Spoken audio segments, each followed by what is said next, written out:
Hey everyone, welcome back to the program. You know, it's interesting, when I was researching for my review of Their Satanic Majesties Request, one thing I kept coming across was a criticism that the Stones were simply copying the Beatles.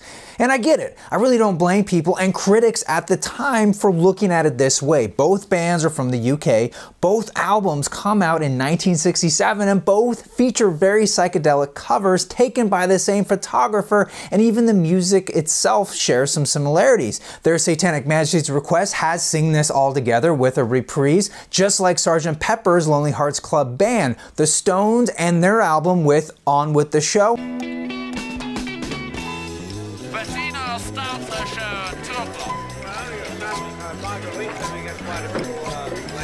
That is strikingly similar to For the Benefit of Mr. Kite.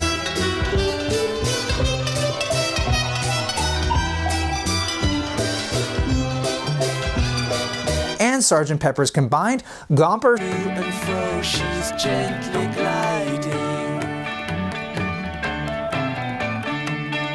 sounds like Within You, Without You.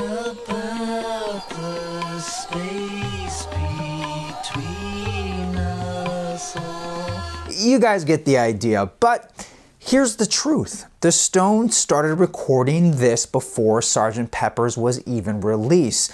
So why did they catch so much flack? Near as I can tell, leading up to the release of this album, the Stones were considered a blues band. They were English rockers with an air of danger to them. They were unkempt, a little dirty. Their songs were filled with racy innuendo, all in sharp contrast to the Beatles. Even their mid-1967 compilation album Flowers, while it had psychedelic flourishes, especially with the cover art, the music was tight, focused, and familiar. Another factor to consider is that in the UK especially, the Stones were seen as the antithesis to the Beatles. For every Beatles fan, there was a rebellious youth that didn't identify with the Beatles' squeaky clean persona. The Stones manager, Andrew Oldham, recognized this and specifically groomed them to cater to these fans, and it worked. For as much as they were friends with the Beatles offstage, for the first couple of years the Stones really played into the idea that the two bands were rivals, and up until this point it seemed like the Stones did their own thing.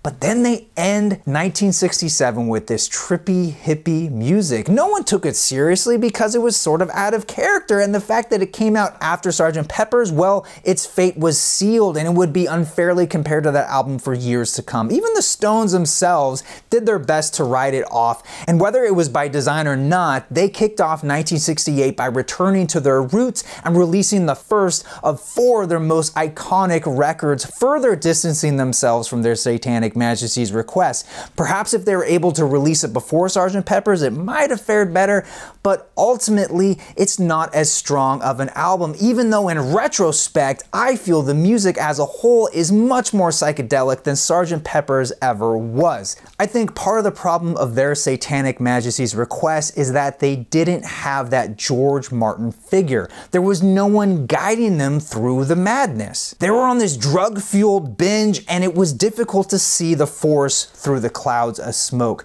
I think they could have made a really cool concept album, but for many reasons it just didn't happen, and what we're left with is this outlier in the Stones' discography. So, were the Stones just copying the Beatles?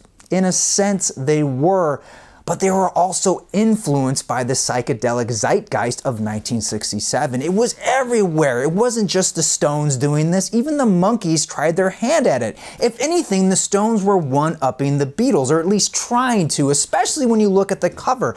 It's striking to say the least, and by today's standards, arguably much more in line with what we think of as psychedelic.